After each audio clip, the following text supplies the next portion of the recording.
Today, I will be presenting a speech that was originally delivered by President Eisenhower on December 8, 1953, in New York City. He was addressing the General Assembly of the United Nations on peaceful uses of atomic energy. Madam President, members of the General Assembly, when Secretary General Hammarskjöld's invitation to address this General Assembly reached me in Bermuda, I was just beginning a series of conferences with the Prime Ministers and Foreign Ministers of Great Britain and France. Our subject was some of the problems that beset our world. During the remainder of the Bermuda Conference, I had constantly in mind that ahead of me lay a great honor. That honor is mine today as I stand here, privileged to address the General Assembly of the United Nations. At the same time that I appreciate the distinction of addressing you, I have a sense of exhilaration as I look upon this assembly.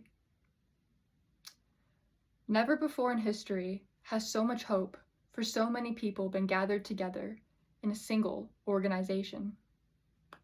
Your deliberations and decisions during these somber years have already realized parts of those hopes. But the great tests and the great accomplishments still lie ahead. And in the confident expectations of those accomplishments, I would use the office which, for the time being, I hold, to assure you that the government of the United States will remain steadfast in its support of this body. This we shall do in the conviction that you will provide a great share of the wisdom, the courage, and the faith which can bring to this world lasting peace for all nations, and happiness and well-being for all men. Clearly, it would not be fitting for me to take this occasion to present to you a unilateral American report on Bermuda. Nevertheless, I assure you that in our deliberations on that lovely island, we sought to invoke those same great concepts of universal peace and human dignity, which are so clearly etched in your charter. Neither would it be a measure of this great opportunity merely to recite, however hopefully, pious platitudes. I therefore decided that this occasion warranted my saying to you some of the things that have been on the minds and hearts of my legislative and executive associates, and on mine for a great many months. Thoughts I had originally planned to say primarily to the American people. I know that the American people share my deep belief that if danger exists in the world, it is a danger shared by all, and equally that if hope exists in the mind of one nation, that hope should be shared by all. Finally, if there is to be advanced any proposal designed to ease even by the smallest measure the tensions of today's world, what more appropriate audience could there be than the members of the General Assembly of the United Nations? I feel impelled to speak today in a language that, in a sense, is new, one which I, who have spent so much of my life in the military profession, would have preferred never to use. That new language is the language of atomic warfare. The atomic age has moved forward at such a pace that every citizen of the world should have some comprehension, at least in comparative terms, of the extent of this development of the utmost significance to every one of us. Clearly, if the peoples of the world are to conduct an intelligent search for peace, they must be armed with the significant facts of today's existence. My recital of atomic danger and power is necessarily stated in United States terms, for these are the only incontrovertible facts that I know. I need hardly point out to this assembly, however, that this subject is global, not merely national in character. On July 6, 1945, the United States set off the world's first atomic explosion.